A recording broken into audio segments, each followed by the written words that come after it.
Prime 1, 2, 3, 4, 5, 6, 7. If you're new here, hi, my name is Miss Megan Robinson, and today I'm going to take you through my signature eye look, and we're going to try something new on my skin today.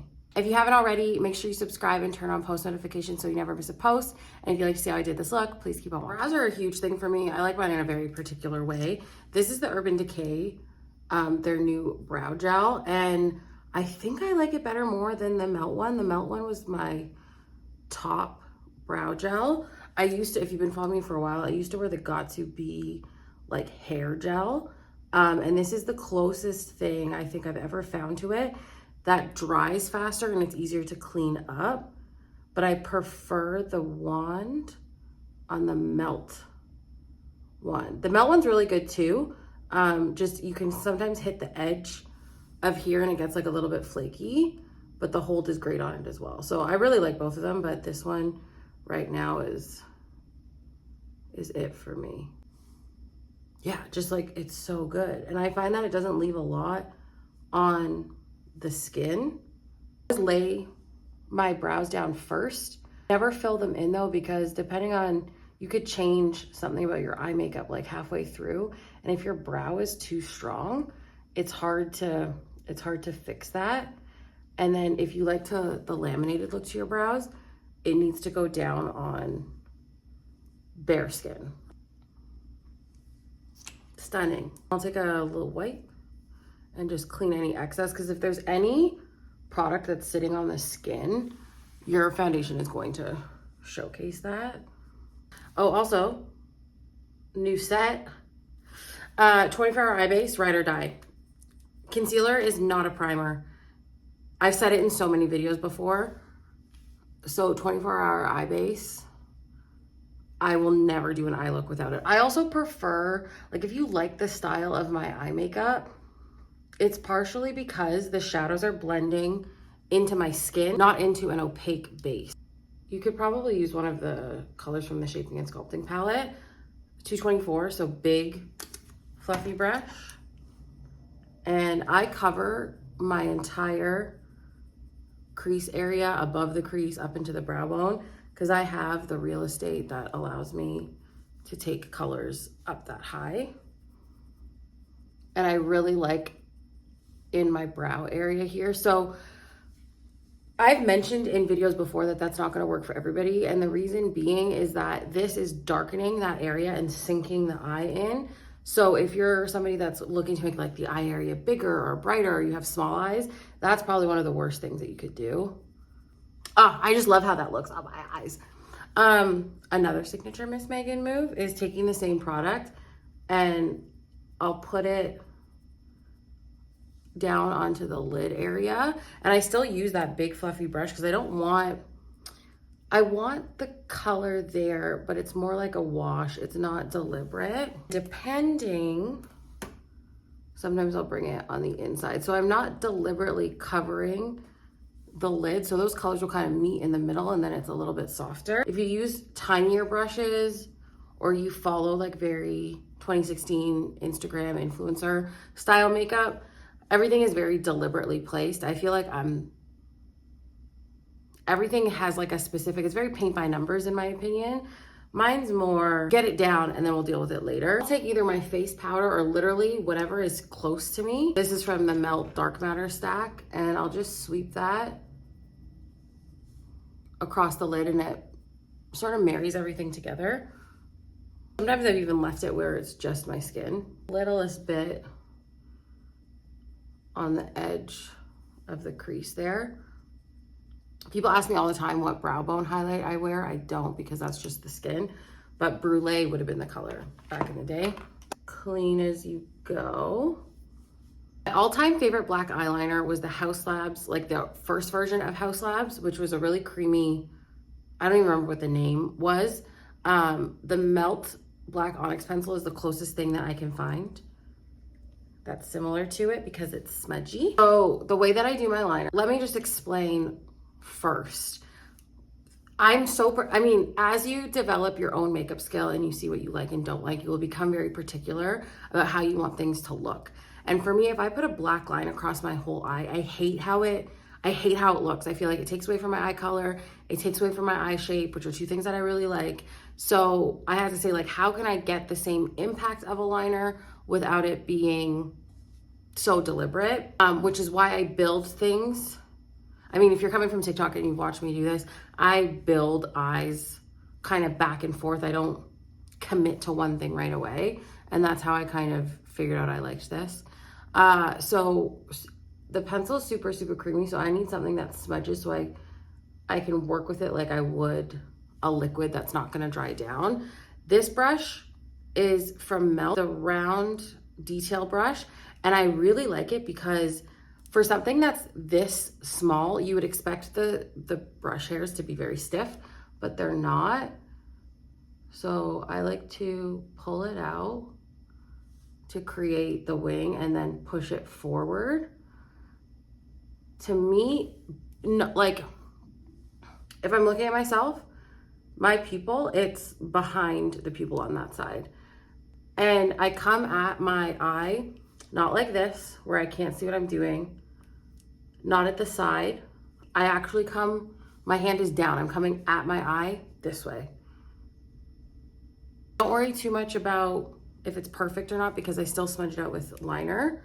And then I'll literally pull the skin down. And I just let the size of the pencil kind of do its job.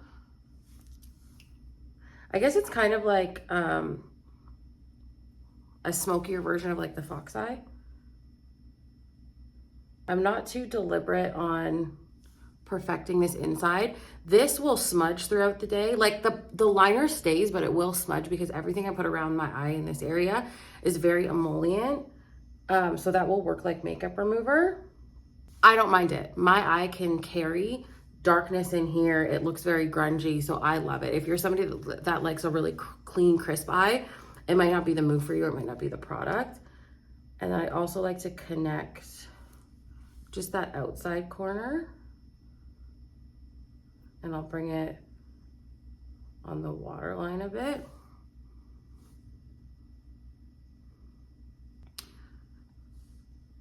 Even right now, I usually do a little bit less in there, but that's okay because this looks really good. So that's the placement of my liner. And one of my biggest tips is like, we know that we want this liner everywhere, but I'm only placing a really small amount of the product on the eye. Because if something blends, you're gonna blend it where you want it, not place it where you want it. If you feel yourself blinking, like pause. I see some people like blend through their blinks and it's like, you'll catch yourself doing it, but that's how people tend to screw up their eye makeup. So when you do small little strokes, you can't anticipate your blinking. Even when I do makeup on other people, I can anticipate when they're gonna blink and then I know when to like pull my hand away. When you're leaving this center part open is you're tricking the eye into thinking that the area is bigger. So if you have hooded eyes or really small eyes, lightening the center part, whether that's through a halo eye or a liner technique, those are really great ways to make the eye look bigger. Those aren't totally even, but it doesn't really matter. I like when the liner sits as straight as possible. Like I almost like to come through. I don't like it up this way. I don't really like it down. I like it as straight through where the eye meets as possible. That's good enough for now. I'll take the same lid colors on, generally a dirty brush. And I just tap over the edge of those colors. I just tap over the edge of the liner. If it gets too light, it's fine. You just go back in and add more. But I really like the appearance of a smoked out liner versus a liquid liner. It's just personal preference.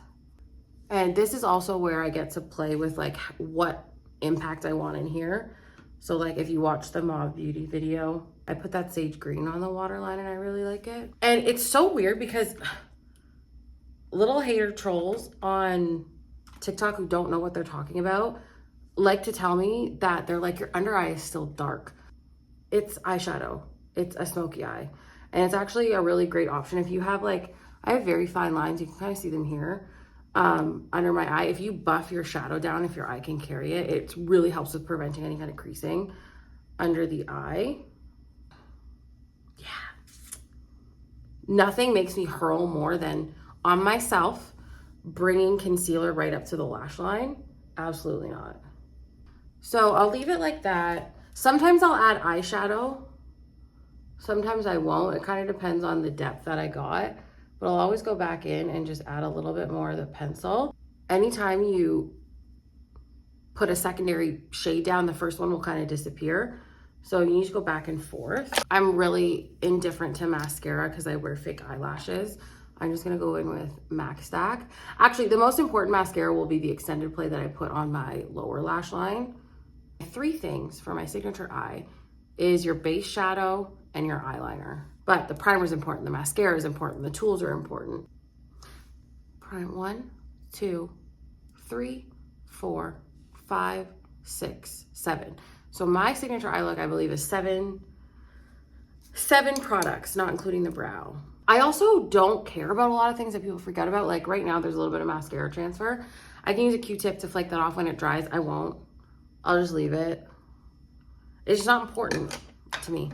The overall is, my skin is more important than my eyes to me. So mad at myself. I had cleanse off oil on my hands the other night when I was taking these off. I forgot that I had them on, so I took them off like this. And I don't know if I ruined them, but it is what it is. With an eye look like this, because there's not a lot of smokiness up here or darkness to offset a really full lash, I prefer something that's a little bit, oh yeah, it did clump a little there. I prefer something that's a little bit more open and wide so you can still see my eye color. I see lashes that have so much mascara on them to make them look long for the appearance of falsies. To me, it's just still not the same because the eye is so, the eyelashes become so textured looking that you still don't get the softness and smoothness that a false lash does. There's 2 things that kind of make me feel sick. It's a me thing, it's not a you thing. Bare nails, I don't know what it is. Like bare fingernails, the texture of a bare fingernail. I don't know what it is that gets me really upset.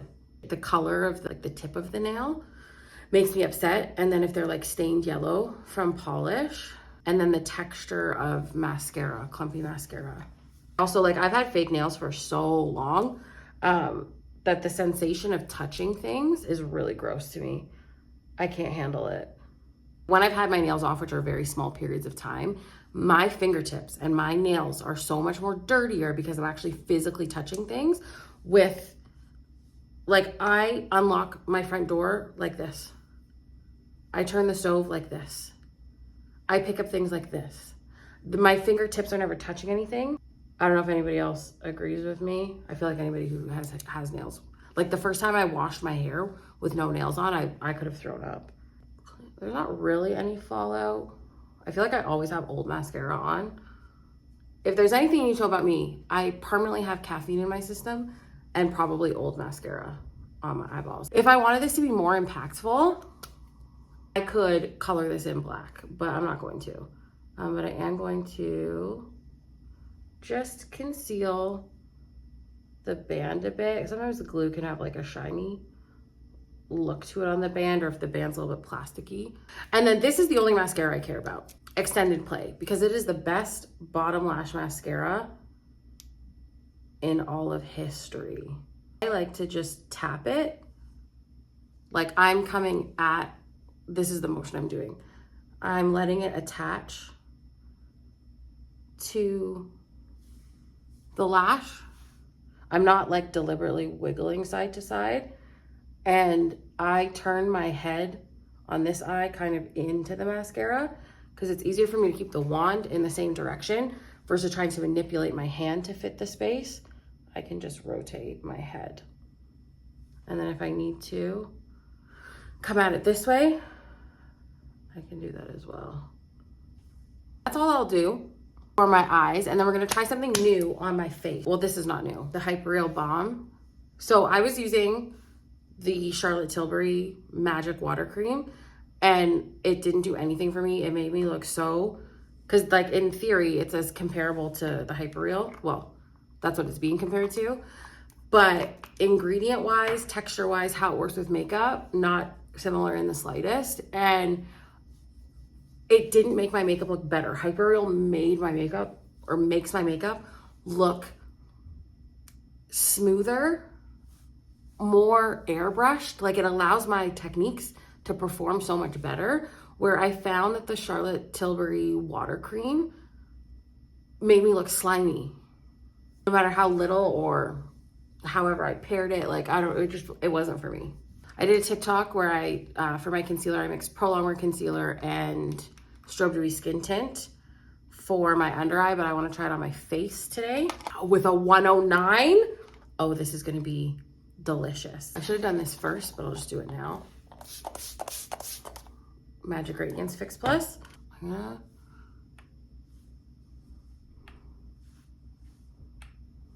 I like to prime the brush too. So like, even though this is down, I want it to adhere to what's there first. So I'll add a little bit there. I think this is going to be beautiful. I think that this is going to be my airport makeup. I'm not a Prolongwear concealer person. I think I was back in the day because it had more coverage, and the other concealers that existed were like Select Cover Up, Select Cover Up, Moisture Cover, Mineralize. They just weren't enough for me, so I think I liked, and the Studio Finish concealer. So I think I liked that. That's very nice. My first MAC foundation ever was Select, like Select SPF 15. And I feel like this is what I remember it. Maybe a little bit less coverage. That's really nice. This is a Miss Megan No Makeup makeup. If I'm not doing all of my regular steps, sometimes I just want kind of radiant looking skin that has even coverage, or else I don't want to wear makeup. If it's not gonna look a certain way, and I really dislike no makeup makeup, I'm gonna color correct my under eye still, just because I tried it without color correcting the other day, so at least I can compare and understand. Bright Forecast to color correct. Yeah, because my like airport makeup, before I just wanted to go like run errands, airport makeup, I don't like to take a long time. And I like my skin to look such a specific way when there's no eye makeup on to go with it. Like, sometimes having that little darkness under the eye peeking through is a little bit better. The brush from BK Beauty, the N116. It came in a kit. I worked in a little bit of the same concoction, and I'm gonna do a secondary layer, and I let it kind of hit the edge of the shadow because it blends it together a little bit more. Okay, this brush picks up a lot of product. I'm just gonna add to the edges. I'm impressed. Like, I love Strobe Dewy Skin Tint, we know this. It's pre-mixed too, so I could also alter this. I'm gonna take Deep 2, use this to bronze.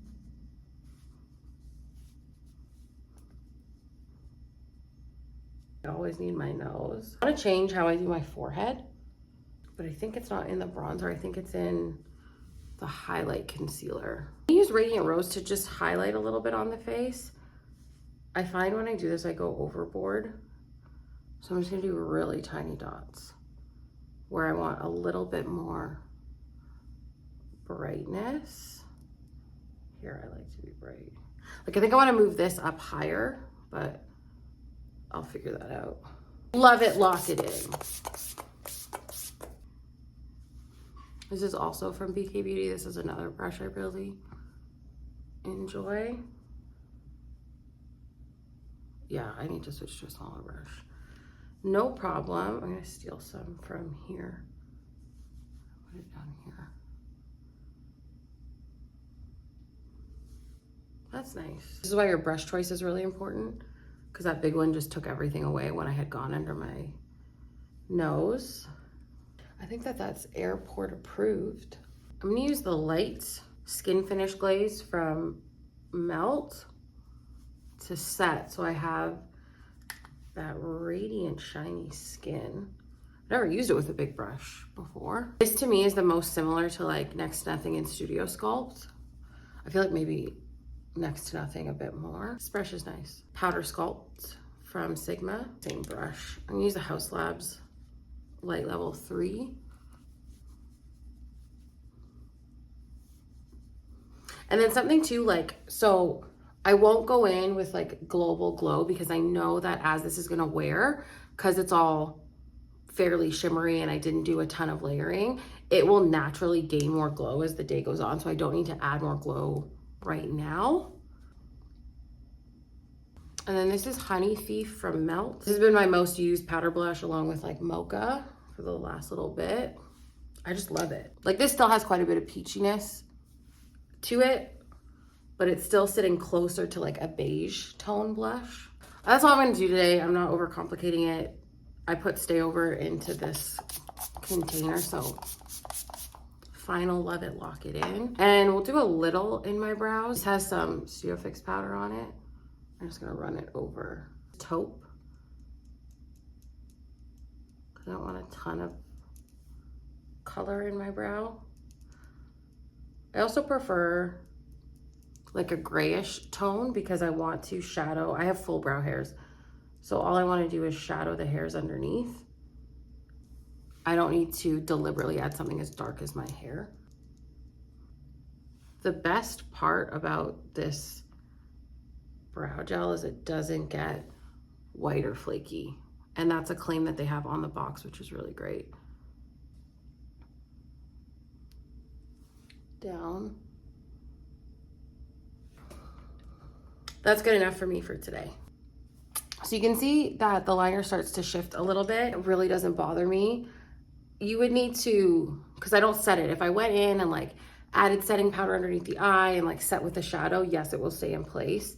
I don't care. I'm a lived-in makeup type of person, and I think with the way that I naturally layer all my makeup, I can go back in and really like move things around throughout the day. I don't know, it just doesn't bother me. That's Miss Megan's signature eye look and airport face. I hope you guys enjoyed this video and you have some takeaways that are gonna help you do your own makeup. If you haven't already, make sure you subscribe and turn on post notifications so you never miss a post, and make sure you follow me on all social platforms, which is really just Instagram and TikTok, all under the same name at Miss Megan Robinson. It's not live yet, but I'm in the process of offering Zoom lessons one-on-one with me. So stay tuned for that. And until then, I'll see you next time. Bye.